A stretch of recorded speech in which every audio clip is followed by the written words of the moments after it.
Normally that's the kind of response I evoke. Make anniversaries. Happy 14th anniversary to the Black Mamba, dropping 81 on the Raptors. Tracy, where were you when Kobe dropped 81? Do you remember? I was on the bus just coming off a lousy 30-point game, and then everybody was going crazy. like Kobe has 69 right now. Yeah, LeBron and Wade actually had a duel. And Wade scored 42, LeBron won. But that, again, didn't make SportsCenter. Don't know what happened.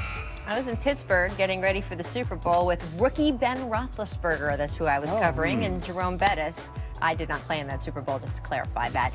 Miss Memories. Lance Stevenson update from China. Well, Donkey had recently. Brian, do you miss La La Lance? Well, I miss some of Lance, which I think is what a lot of people in the NBA would say. His spirit, Brian. He was unmatched. Lance should be in the league. I actually just not on your team. I think that this is a good place for him. I actually sent him a pair of my shoes over there. Oh, you did? Yeah. I actually think he had them on when he just bammed on that kid. Well, look at you. There you go. Look out for my guy, man. I didn't know I was his favorite player, so I had to look out for him. Aw, there's a lot of people. You're going to be giving out a lot of shoes, Tracy. There's a lot of people for whom that is true. Well, let me talk to you later. I'll talk to you later. Make Larry O.B. The NBA has partnered up with designer Louis Vuitton to carry a new case for the Finals trophy. Mac is stylish, right? Makes it desirable. Which is more expensive, the trophy or the case? They're going to need a case for the case. To carry the case. Yeah. Have you ever seen, I have watched the Stanley Cup go through a luggage scanner at the airport. It's pretty funny, like as the guy goes through, it's just like, there's a Stanley Cup in the box. I know that you roll with Louis luggage, T-Mac. Expensive taste. That's how NBA players like it. Miss Whistles. Guys, check out this play from Luka Doncic last night. All right, gets the defender to bite on the fake. He's trying to get the free throws there, but doesn't get the foul call, makes the bucket anyway. That's all that matters, right? Right? I mean, I think the official, I've never seen anything like that before. I think the official was kind of confused. And what? The ball going in? You can still call the foul. That should have been a foul. He was hunting for the foul, which I don't necessarily like. Right. Hunting for it? I mean, yeah, he's trying to throw himself into the guy. I don't like it. Oh, he baited the guy. He went for the fake. I was going to say, the airspace got taken. Yeah, but the guy jumped on the side. He was trying to run into the guy. I'm just on the side of the defender, no matter what. I know you are. Always. I know. You. I'm always against you for that. Clippers Mavs with the lone NBA game last night. Just one. Luka versus Kawhi was center stage. The Clippers won 110-107 with Luka and Kawhi putting up 36. Both showing off last night. Both are in the top 5 of All-Star voting. Kawhi, of course, the reigning Finals MVP.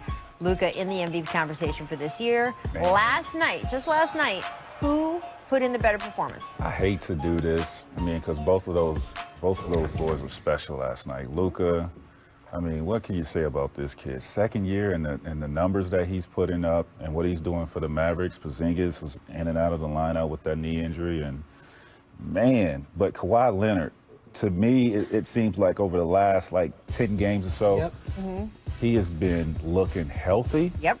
Just his movements. I don't care about, the numbers or anything. Right. I care about how is he moving. You got that right. And his movements, it doesn't look like he's laboring anything on the basketball court. In result, he's putting up crazy numbers. They're winning. And it was Kawhi Leonard. He took over that game last night. I would argue that the most important thing for the championship question in this whole league is Kawhi Leonard's health. And Paul George's health, by the way. Yes, but because you need them both to be healthy for them to be dominant. But even with it's just Kawhi, I think they got a shot. He said last week, there's been a lot of things that have been said out of the Clippers locker room recently that have gotten attention. What didn't get attention was he said he's feeling the best he has all year because he had that little knee issue back in November. They haven't had to play any back-to-backs recently. Now they are tonight. He's going to sit out. He had 40-something days without a back-to-back. Yeah, he's played 6 games in 15 days, which, by the way, is about what a playoff series would be like. He has scored over 30 in all those games. Yeah. They've won 5 of them, even though Paul George has been out for all of them. I mean, nothing against Luka. Kawhi looks great. Watch out, NBA. No. All right. Well, Lou Will has something to say as well.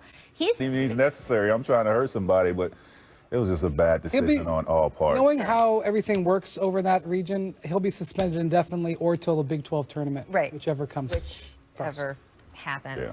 I wanted to use that as a segue to show some NBA fights, but I was overruled. My So gosh, we're condoning fighting on this I'm just network. saying, cooler heads prevailed, cooler than me. Welcome to The Jump. I'm Rachel Nichols alongside my He like day me and don't ones. fight. No fighting. New York Times best-selling author Brian Windhorst and the Hall of Famer Tracy McGrady. Tracy's in a mood today. He's a lover, not a fighter. He's happy. He's excited. I'm just warning all of you, you're going to get Tracy on 12 today. Coming up, it's the NBA's version of Rex Manning Day. #1 pick, Zion Williamson, making his NBA debut against the Spurs right here on ESPN. Word is he will be in the starting lineup. Much more to come throughout the hour on that. First, though, Dwight Howard's rebirth with the Lakers is one of the best stories in the NBA this season, and last night he made it official that he's not just back on a championship contending team, he's also returning to the All-Star Dunk Contest. I was with Dwight in New York when he made his announcement. He told me just how this came together. You are going to participate in the dunk contest for the first time in more than a decade. What made you want to do it again? Well, last summer, after I signed with the Lakers, I went to Venice Beach. And I went to the court and I started dunking. And I had like a little slam dunk contest with a guy I didn't even know at the time. I have seen some video of this. Yeah, he was an actual dunker.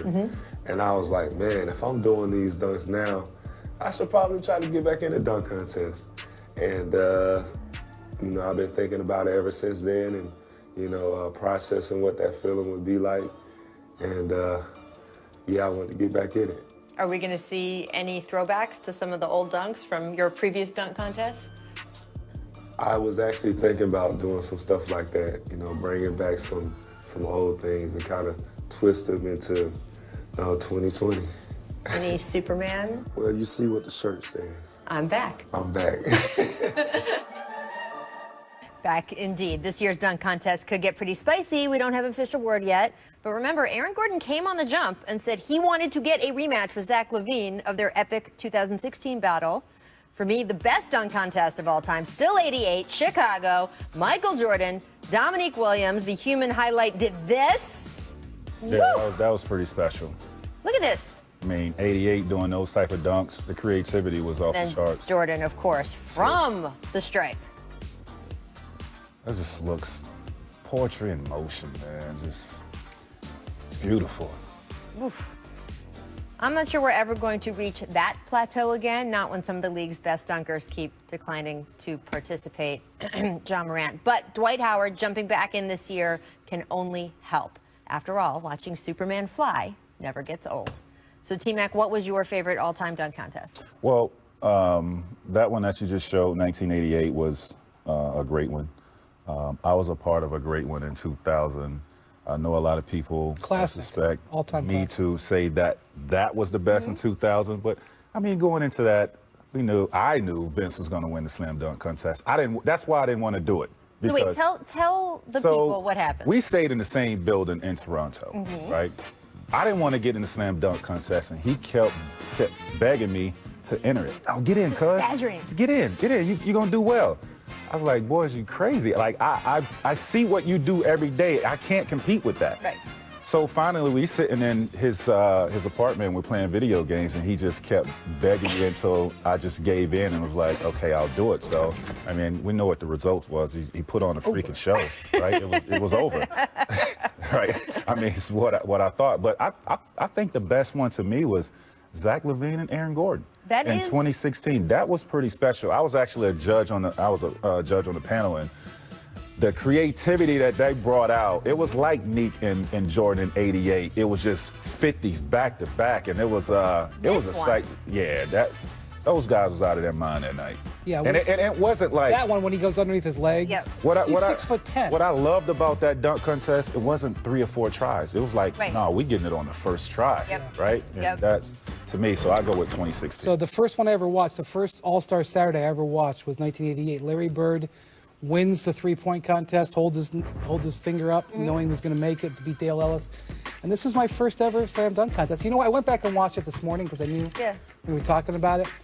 Dominique got screwed on the score in his last dunk. A lot of people said it was in Chicago. Home cooking was the accusation. Jordan's second dunk of the finals, he got a low score. Yes, and the crowd booed. Crowd booed rightfully. That score was low.